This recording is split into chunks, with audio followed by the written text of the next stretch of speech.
Bismillahirrahmanirrahim. Assalamualaikum warahmatullahi wabarakatuh. Salam sejahtera dan di mana saja anda mendengarkan kami di Tawau FM ini, masih bersama kami menerusi ruang udara Tawau FM. Dan hari ini eksklusif seketika ini bersama dengan salah seorang salah seorang tetamu yang menghiasi rancangan kita pada kali ini, dan yang sempat saya jemput datang ke studio Tawau FM pada kali ini, iaitu salah seorang tim mobilisasi Kementerian Kesihatan Malaysia untuk fasa pertama yang diterbangkan khas dari semenanjung Malaysia untuk datang ke Tawau bagi membantu rakan-rakan kita di hospital Tawau ataupun di mana-mana tempat pusat kuarantin dan sebagainya, untuk membantu dalam membendung pandemik COVID-19 ini. Dan bersama saya di studio pada kali ini iaitu Dr. Amalina Nudin dari Hospital Gua Musang, Kelantan. Assalamualaikum, Doktor. Okay, Waalaikumsalam warahmatullahi wabarakatuh. Apa khabar, Doktor? Sihat, Alhamdulillah. Alhamdulillah. Okey, ini fasa pertama, tim mobilisasi KKM yang diterbangkan khas, ya. Dan berapa ramai sebenarnya di kumpulan doktor baru-baru ni? Okey, terima kasih kerana menjemput saya pertama sekali kepada Tawau FM. Ya. Okey, pertama sekali tim yang fasa pertama kami dalam lebih kurang 20 orang lah. 20 orang, ya. Dalam 4 negeri, maksudnya 4 tempat berbeza. Tempat beza. Kelantan, Terengganu, Pahang dan juga daripada Kuala Lumpur. Itu fasa pertama. Itu untuk fasa pertama, lebih kurang dalam 20 orang, doktor, ya. Jadi temu ramai ini dibuat sudah menghampiri hari-hari terakhir berada di Tawau. Baik, semasa menerima tawaran untuk datang ke Sabah, bagaimana perasaan mungkin sama ada baiknya ataupun macam-macam yang dibayangkan tentang tempat di mana akan ditugaskan? Okey, mula-mula memang ketika saya menerima panggilan panggilan telefon daripada senior doktor tempat saya bekerja, dia cakap lah, Amalina, awak kena pergi Sabah. Saya sangat terkejut lah mula-mula sebab saya tak pernah sampai ke Sabah, dan saya baru sahaja bekerja di tempat Gua Musang tu dalam masa sebulan macam tu. So saya baru rasa nak selesa di tempat tu, tiba-tiba Amalina, awak kena pergi Sabah. So saya sangat terkejut. Saya terkeluar lah daripada mulut saya, kenapa saya, Kak? Kenapa saya?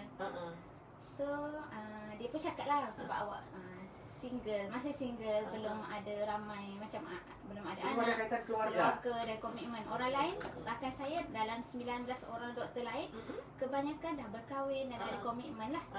So dia tengok jadual saya dah banyak dah habis on call bulan tu. So dia senang nak, macam kalau orang lain diambil, susah nak rombak jadual balik. Saya masa tu dalam 20 hari dah bekerja kat situ. So saya pun kemudian dia cakap, bukan lama pun, 2 bulan je. 2 bulan. Okey, lega. Saya ingatkan saya dapat penempatan baru yang macam 2 tahun macam tu. Okey, lega.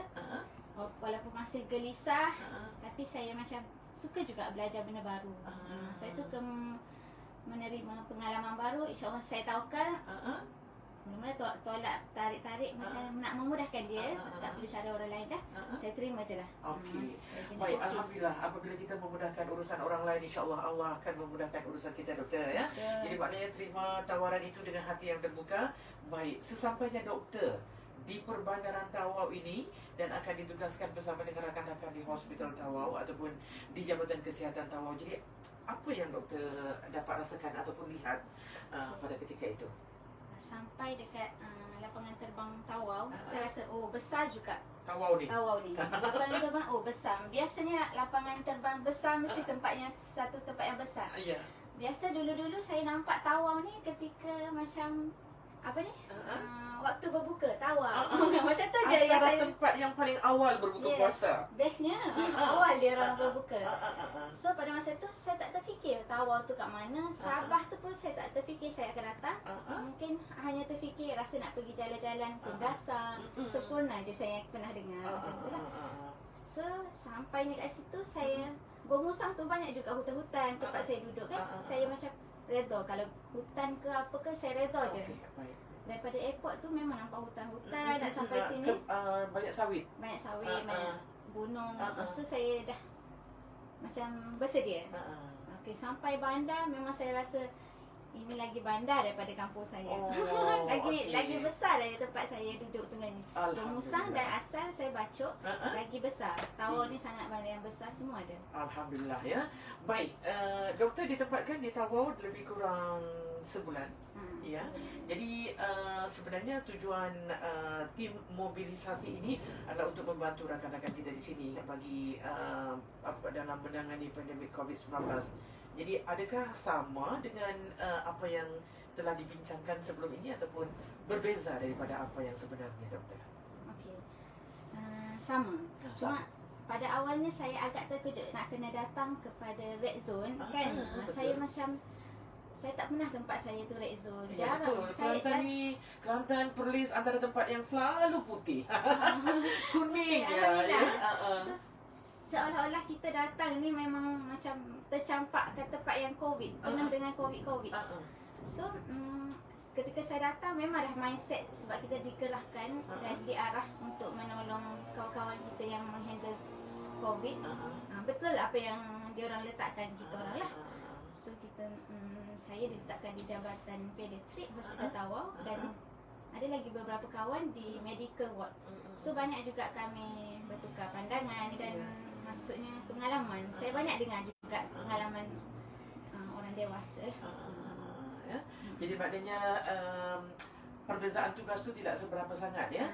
Bagaimana di Hospital Gua Musang, begitu juga di Hospital Tawau ya. Banyak penempatan ataupun berbeza-beza tempat yang ditempatkan ya.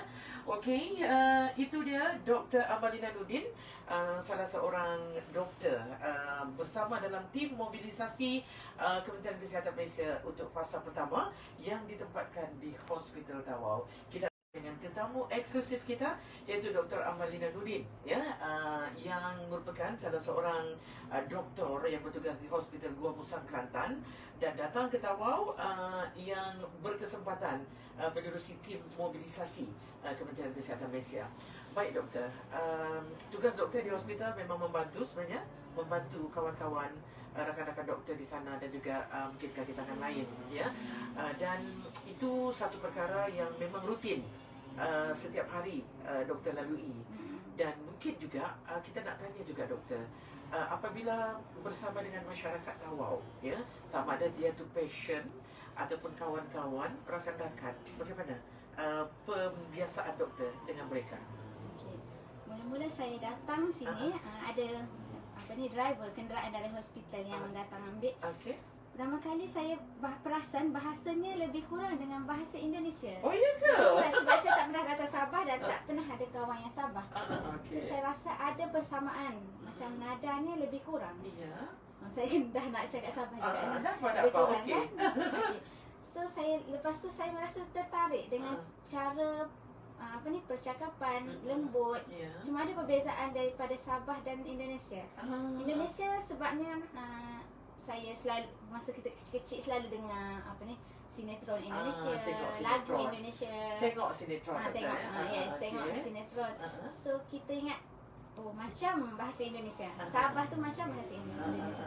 Lama-lama sangat menarik saya rasa bahasanya. Dan boleh faham ke doktor? Boleh faham. Sampai sekarang dah boleh cakap sikit-sikit. Oh iya. Nantilah hujung-hujung. So satu lagi saya perasan cara percakapan orang Sabah ni dia sangat lembut. Saya sangat suka berada di Sabah. Hati saya lagi tenang. Walaupun dikelilingi COVID ke jaga pesakit COVID, tapi saya suka melihat budaya yang dan cara percakapan yang senang. Yang lembut, lemah lembut dan baik. Contoh kalau nak pergi hospital, Pak Gad tegur, doktor makanan, air. Saya jatuh cintalah dengan orang-orang Sabah ni. Alhamdulillah ya. Jadi ada sapaan sebenarnya ya. Yes. Sapaan selain daripada mungkin salam ya. Selamat pagi ya. Dan juga itulah yang doktor temui dalam tempoh sebulan berada di Tawau doktor ya. Mungkin kalau di Kelantan ni makanan dia manis-manis. Ataupun mungkin cari kuih, cucur dan sebagainya, cari yang sama dengan Kelantan. Jumpa tak di Tawau doktor? Okey.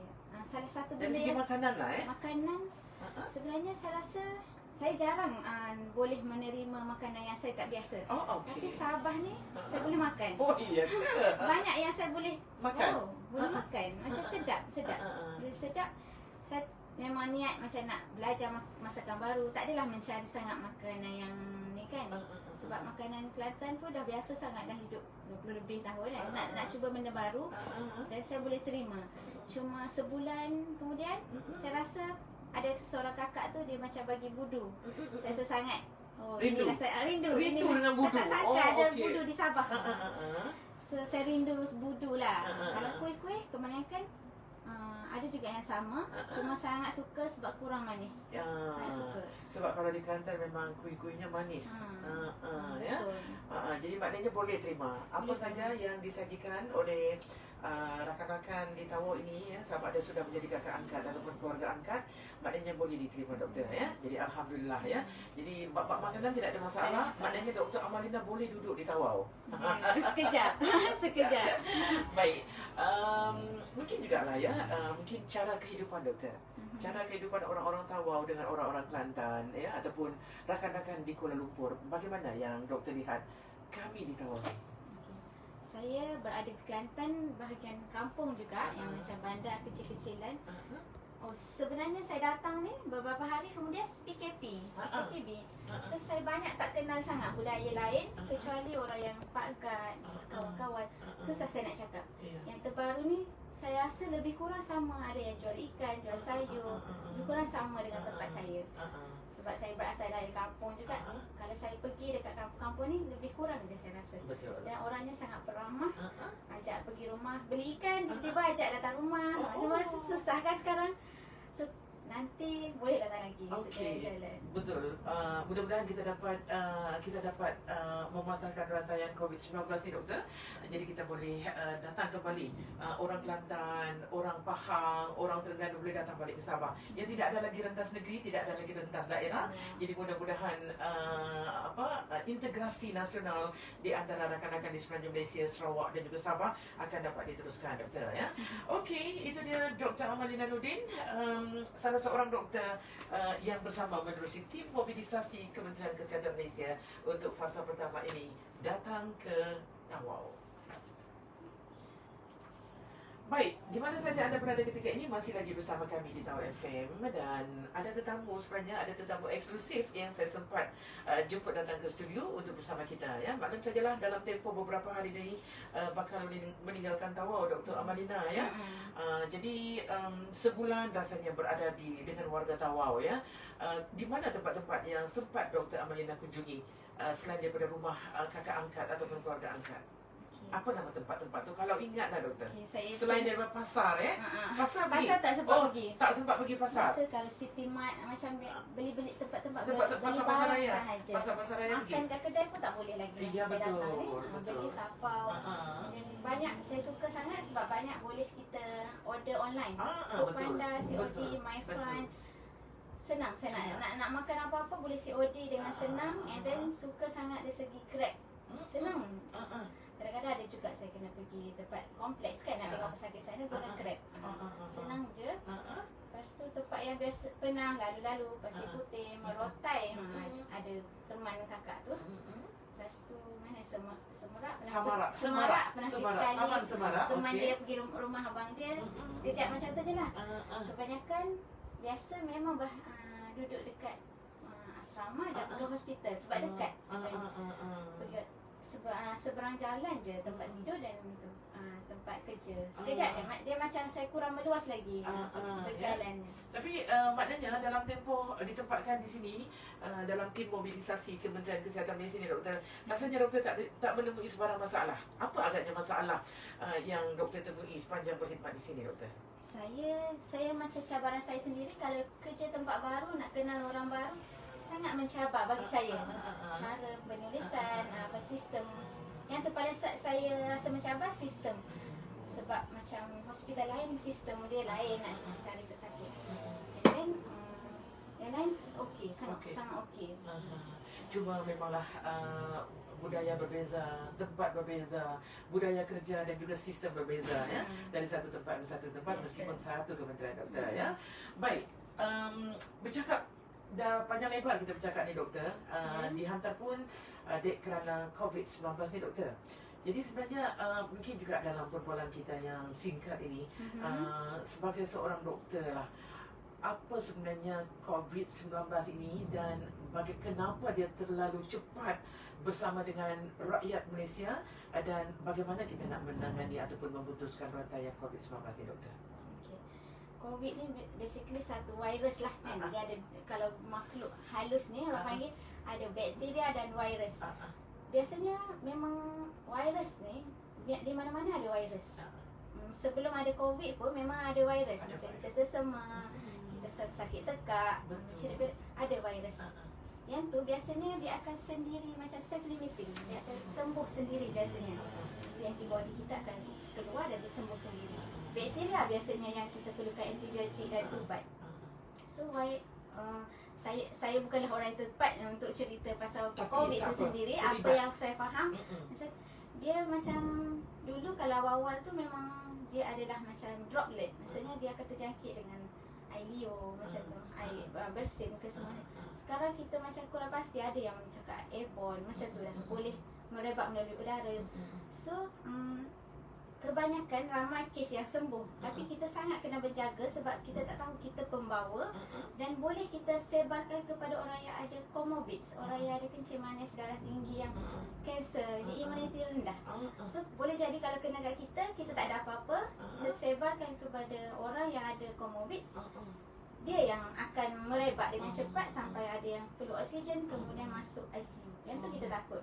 Kita kena jaga kita, sebab kita nak jaga orang-orang ahli keluarga kita juga. Apalagi untuk mereka yang tersayang.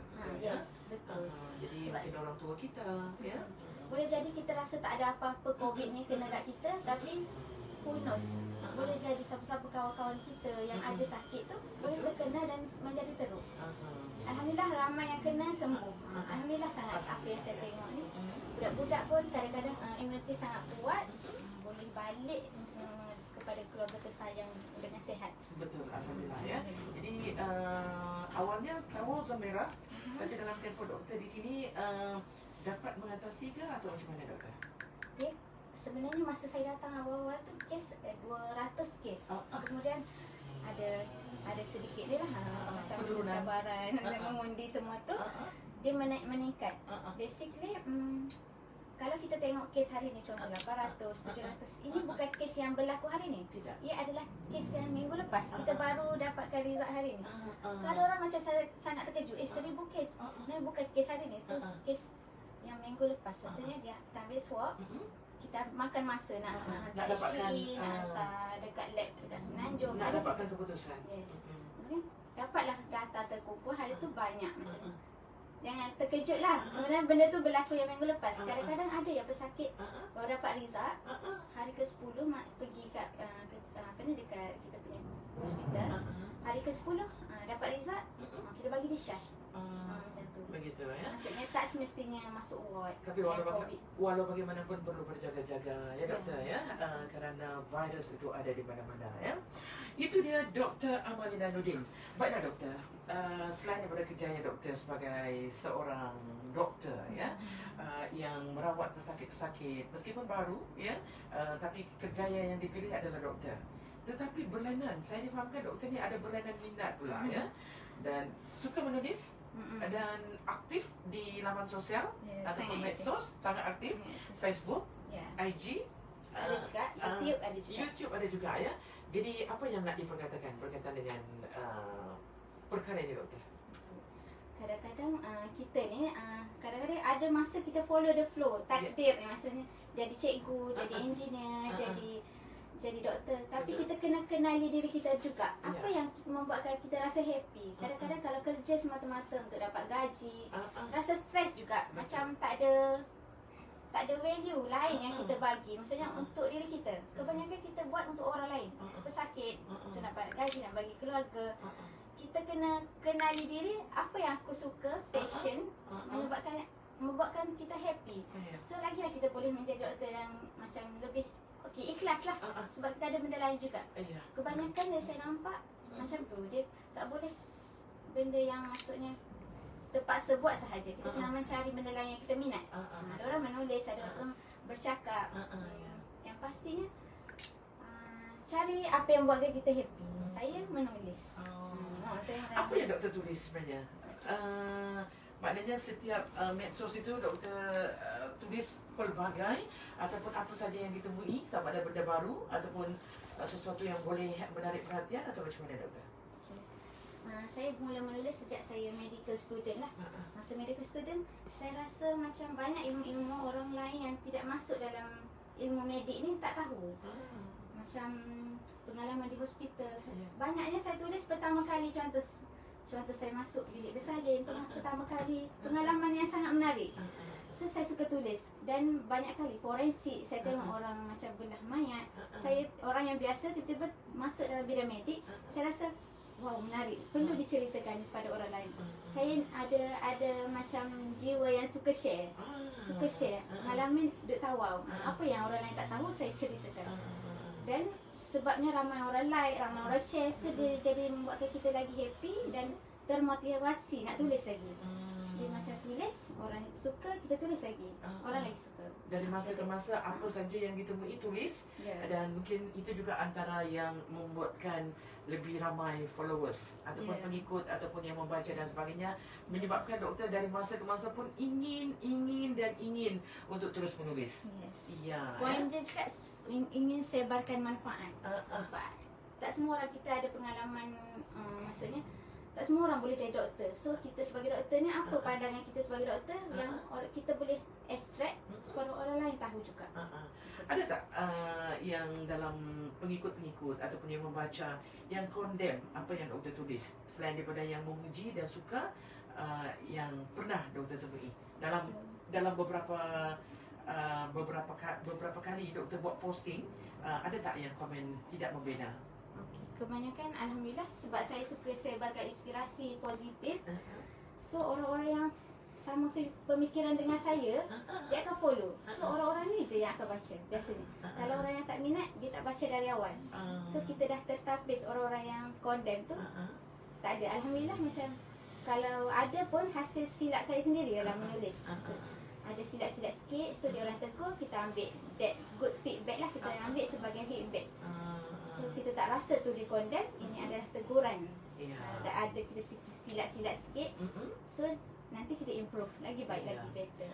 Tentunya ada mempunyai harapan untuk masa depan, sama ada dalam bidang kedoktoran ini doktor, ataupun dalam bidang penulisan ini. Okey, macam harapan untuk masa depan. Okey, harapan saya ingin teruskan menjadi doktor, sebab banyak juga ilmu-ilmu yang saya dapat sangat penting. Kalau saya tak jadi doktor, saya tak tahu benda tu, dan ia sangat membantu. Kalau saya sakit, keluarga saya sakit, kita pandai nak bagi pandangan. Ramai juga macam saya dapat, selalu orang cari pandangan saya lah. Macam makcik nak kena stroke, perlu ke ubat ni, maksudnya saya boleh bagi pandangan. Ia sangat membantu kami sekeluarga lah. Dari segi penulisan, saya sangat minat menulis. Sekarang saya tak ingat dah buku saya berapa, 4, 5, 6. Dan saya minat bisnes juga. Saya jual buku-buku saya lah. So, ada menerbitkan buku doktor ya? Banyak dah banyak ya. Jadi antara yang boleh kita perkenalkan kepada pendengar-pendengar Tau FM yang mungkin boleh temui di mana? Ada yang aku student medik, yang tu masa belajar dulu lah, sekarang dah tak ada stok lah. Yang terbaru memang ada adalah cerita dalam hospital. Pengalaman 2 tahun pertama menjadi doktor houseman. Orang cakap sangat penat, stres. Kadang-kadang keluarga dia tak tahu macam mana stres anak dia ni. So kita tulis supaya kita boleh bagi buku. Inilah pengalaman saya. Kenapa saya stres, kenapa saya penat. So menulis ni kita boleh bagi, membuka minda orang lain supaya tahu pengalaman kita. Tapi sempat doktor bertugas sebagai doktor, tapi dalam pada itu sempat juga untuk menulis. Apa yang doktor rasakan itu? Sebab itulah balik kerja kadang-kadang, sebab alhamdulillah lah belum kahwin, sebanyak masa. Kalau stres-stres, tulis dekat Facebook je. Ambil sikit-sikit. Hari ni satu, esok satu, hari cuti satu. So lama-lama memang boleh buat beberapa buku hanya daripada Facebook sahaja. Gitu ya. Dua dalam satu lah. Dua dalam satu, maknanya dua-dua pun minat. Jadi boleh dijadikan sebagai seiringan untuk dua perkara dalam satu masa, doktor ya. Seronok sebenarnya bercakap dengan doktor ni, banyak sangat pengalaman ya. Jadi apa pun bawa yang baik tentang Tawau doktor ke Kelantan, mungkin sebagai duta kecil untuk menjemput orang-orang tempat doktor untuk datang ke Tawau ya, untuk terus mewujudkan silaturahim ya. Baiklah doktor, mungkin sebagai temu kita yang terakhir ya, mungkin nasihat doktor lah, sama ada kita jaga kita ya, stay safe dalam tempoh pandemik COVID-19 ini, ataupun keceriaan untuk tidak stres di tempat kerja, mungkin ada nasihat daripada Dr. Amalina. Okey, maksudnya untuk orang yang sekarang ramai, maksudnya saya sendiri ya. Untuk orang ramai. Untuk orang ramai seperti saya cakap tadi lah, kita ada kerja kita sendiri, tapi pada masa yang sama jangan jadi robot yang rutin. Pergi kerja, balik kerja, pergi kerja, balik kerja. Apa yang kita boleh membahagiakan diri kita adalah dengan memberi manfaat pada orang lain. Kita sedekah, kita beli, maksudnya kita bahagiakan orang lain. Dengan sendiri kita akan bahagia. Saya teringat kata-kata doktor, pakai inspirasi saya lah, Prof. Mahaya. Dia pernah cerita satu analogi lah. Ada orang cerita ni, ada orang kaya, dia macam selalu beli barang branded, macam semua benda dah ada, rumah ada, kasut mahal, tapi dia tak rasa bahagia. Walaupun dia kaya, dia tak rasa bahagia dalam hidup dia. Sampailah suatu hari dia pergi buat volunteerism dekat Kemboja semua tu. So dia sedekahkan wheelchair. So ada orang yang tak ada kaki pakai wheelchair tu dan tarik baju dia, terima kasih bagi saya macam kaki baru lah macam tu. So dia rasa dia dapat kebahagiaan yang tak pernah dia dapat sebenarnya. Walaupun dia kaya, dia tak dapat bahagia dengan kekayaan dia. Apabila dia memberi sesuatu yang orang dapat value, yang tu paling bahagia sekali. So cari kebahagiaan kita dengan memberi. Ya. Jadi maknanya terus memberi ya. Mungkin sebahagian rezeki yang kita ada adalah milik orang lain ya, dan berkongsi rezeki yang kita perolehi, doktor ya. Okey, mungkin ada kata-kata terakhir doktor untuk bersama dengan pendengar Tawau FM. Okey. Terima kasih sekali lagi Tawau FM kerana menjemput saya. Okey, satu, saya perasan ramai yang sekarang sedang resah gelisah sebab tak dapat kerja, tak dapat gaji. So saya nak kongsikan satu ilmu magnet rezeki lah, saya belajar daripada YouTube semua tu. Dia cakap kita ada satu benda, sebenarnya rezeki ada dua. Ada yang perlu dicari, ada yang kita duduk saja pun rezeki datang. So macam mana adalah dengan, dia cakap rezeki tu macam payung. Rezeki tu macam air hujan. Allah cakap kan, rezeki tu macam air hujan. Semua orang akan dapat rezeki kecuali orang-orang yang memakai payung, iaitu payung sama dengan dosa. So sebab mungkin rezeki susah nak datang kat kita sebab dosa-dosa yang kita ada. So PKP ni boleh je kita macam cuba macam menghalang diri daripada melakukan dosa. Maksudnya kita tahu semua akan melakukan dosa, tapi kita usaha kurangkan melakukan dosa. InsyaAllah. So kadang-kadang ada orang bagi percuma ni, ada orang bagi bantuan ni, kita duduk saja tak minta pun. Tiba-tiba orang tergerak hati nak bagi kat kita. Itu magnet rezeki. So tenangkan diri dan cuba macam bertaubat dan istighfar, insya-Allah ada rezeki kat mana-mana walaupun tak bekerja. Insya-Allah ya. Rezeki ada di mana-mana, dengan mudah-mudahan kita terus mengikhlaskan diri kita dalam kehidupan, doktor ya. Okey doktor, terima kasih banyak kerana sudi bersama dengan Tawau FM menerusi siaran Tawau FM ni, doktor ya. Jadi mudah-mudahan akan terus senang bersama dengan Tawau ya. Esok lusa mungkin dah balik. Esok dah balik ke Kelantan. Jadi diharapkanlah kami warga Tawau mendoakan Dr. Amalina Nordin ini akan datang balik ke Tawau ya, untuk mengintai-intai jejak-jejak yang pernah dilalui sebelum ini ya. Baik, terima kasih banyak doktor ya.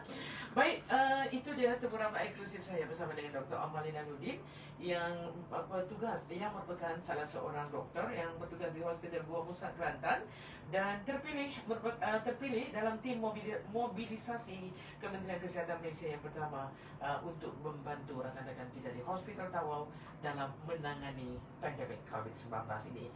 Sehingga kita jumpa lagi. Wassalamualaikum warahmatullahi wabarakatuh. Salam sejahtera. Jumpa lagi. Bye-bye. Bye-bye. Boleh share video inilah. Okey, terima kasih.